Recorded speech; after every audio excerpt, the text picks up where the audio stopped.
नमस्कार मेरे अपनों। जैसा कि मैंने आपसे कहा था कि इंद्रधनुष नामक मेरे YouTube चैनल पर मैंने मोदी जी के साथ फिरोजपुर पंजाब में जो घटना हुई थी उससे संबंधित मैंने नकारे गए नाकाराओं की नापाक साजिश शीर्षक से 2 वीडियो बनाए थे और आपके सामने उनके माध्यम से मैंने अपने विचार रखे थे। आज उसी कड़ी का आज ये उसी श्रृंखला की ये अंतिम कड़ी है जिसे मैं आपके पास लेकर आ रहा हूं। मित्रों, आज मैं आपका ध्यान अपने भारतीय समाज के एक ऐसे अनोखे वर्ग, लाजवाब वर्ग की ओर आकर्षित करना चाहूंगा जिसमें कुछ बुद्धिजीवी, विशेष रूप से वामपंथी बुद्धिजीवी, तथाकथित धर्मनिरपेक्षवादी, मानवाधिकारवादी,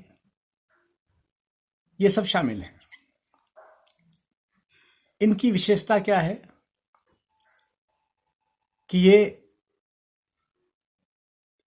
जब इनके एजेंडे के अनुसार, इनके मतलब के अनुसार जब देश में कोई ऐसी घटना घटित होती है तो इनकी मोमबत्तियां जल उठती हैं, इनकी कलम दौड़ने लगती है, इनकी जबान मचलने लगती है और पोस्टर थामे इनके हाथ एक जुलूस बनाकर निकल पड़ते हैं। लेकिन अगर इनके एजेंडे के अनुसार कोई बात नहीं हुई तो फिर ये पूरी तरह खामोश हो जाते हैं। अब ताजा घटना ले लीजिए, बहुत पीछे जाने की जरूरत नहीं है। मोदी जी के साथ जो घटना घटित हुई उस समय ये हमारे इस वर्ग के महापुरुष सभी शांत थे। किसी की कलम नहीं मचली, किसी की मोमबत्तियां नहीं जली, किसी की जिह्वा नहीं मचली, किसी की जीभ। और अगर हुआ भी तो उन्होंने कहा नहीं, ये सब ऐसा कुछ नहीं, कोई षड्यंत्र नहीं है, ये तो एक अभिव्यक्ति आज़ादी है, किसान सब इकट्ठे हो गए थे। लेकिन मैंने जैसा पहले कहा था कि गंभीर साजिश है, वो अब सिद्ध हो गई। उच्चतम न्यायालय ने सिद्ध कर दिया और पंजाब के मुख्यमंत्री चन्नी जी ने तो माफ़ी मांगने के साथ साथ तुम जियो हजारों साल कहते हुए हमारे प्रधानमंत्री जी को उन्होंने मुबारकबाद भी दी है। सत्य में हो जयते, सत्य की विजय होती है, पर इन्हें नहीं मालूम। उदाहरण के लिए क्या संक्षेप में मैं आपको बताता हूं कश्मीर में क्या हुआ। अगर भारतीय सेना कश्मीर के आतंकवादियों को, निर्दोषों का खून बहाने वाले आतंकियों को, बम ब्लास्ट करने वाले आतंकियों को मार देती है, अगर वहां का कोई मेजर अपने सैनिकों की, अपने साथियों की जान बचाने के लिए किसी आतंकी को जीप में बांध करके घुमाता है तो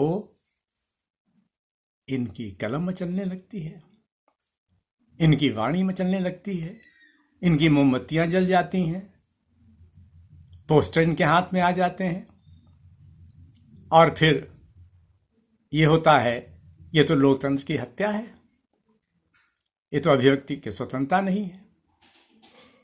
जब कन्हैया, खालिद उमर जैसे गद्दार देश के टुकड़े टुकड़े कर देने की बात करते हैं तो इस विशेष अनोखे वर्ग के लोगों के अनुसार यह अभिव्यक्ति की आजादी है। और अगर कश्मीर के पंडितों पर भयानक अत्याचार होते हैं, उनके घर जला दिए जाते हैं, उनकी बहु बेटियों की आबरू लूटी जाती है, उन्हें घर से बेघर होना पड़ता है, हजारों हजारों पंडितों को आतंकी जब कश्मीर की केसर की क्यारी को आतंकियों के खून से लाल कर देते हैं तब ये सो जाते हैं, तब इनकी कलम गूंजी हो जाती है, इनकी जिह्वा मौन हो जाती है, इनकी मोमबत्तियां बुझ जाती हैं और इन वर्गों में हम क्या कहें, कुछ नाम तो पता ही होगा, कैसे कैसे बुद्धिजीवी हैं इनमें अर्जंती राय जैसे लोग हैं, जावेद अख्तर जैसे लोग हैं, आमिर खान जैसे लोग हैं, हामिद अंसारी जैसे लोग हैं। और ये देश का एक बहुत बड़ा दुर्भाग्य है। शायद ये ऐसा क्यों करते हैं? क्योंकि ये एक हाशिए पर पहुंचा दिए गए हैं अवामपंथी बुद्धिजीवियों का, इन तथाकथित धनवादियों का, इन तथाकथित मानवाधिकारवादियों का अब असली चेहरा लोगों के सामने आ गया है। तो इन्हें अपने चेहरे चमकाने के लिए ऐसे अवसरों की तलाश होती है। मित्रों, हमारी संस्कृति ये महान संस्कृति है। उसका उद्घोष है यत्र नार्यस्तु पूजन्ते रमन्ते तत्र देवता। जहां नारी की पूजा होती है वहां देवता निवास करते हैं। और इसी के अनुसार, इस धारणा के अनुसार, जब किसी नारी के साथ, बालिका के साथ दुष्कर्म होता है तो वहां न जाति है, न वहां धर्म है। दुष्कर्म दुष्कर्म है, पीड़िता पीड़िता है। लेकिन जरा इस अनोखे वर्ग के लोगों को देखिए कि ये जाति और धर्म के अनुसार ही इनकी कलम दौड़ती है। जब मेरठ में दुष्कर्म होता है तो मोमबत्तियां जल जाती हैं, जबान मचलने लगती है, कलम दौड़ने लगती है, पोस्टर निकल आते हैं।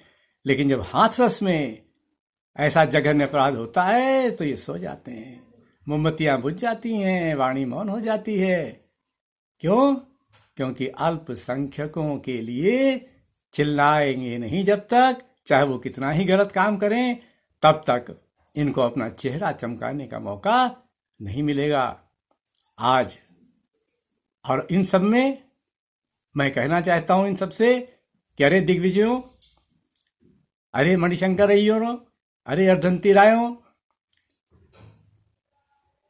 आमिर खानों, जावेद अख्तरों, मुलायम सिंहों, अब तुम्हारा समय आ गया है। जनता तुम्हें पहचान गई है, इसलिए अपना ये खेल बंद करो और सत्य का सामना करो, सत्य की विजय बोलो। बस अब मेरा ये श्रृंखला समाप्त होती है। सत्यमेव जयते। नमस्कार।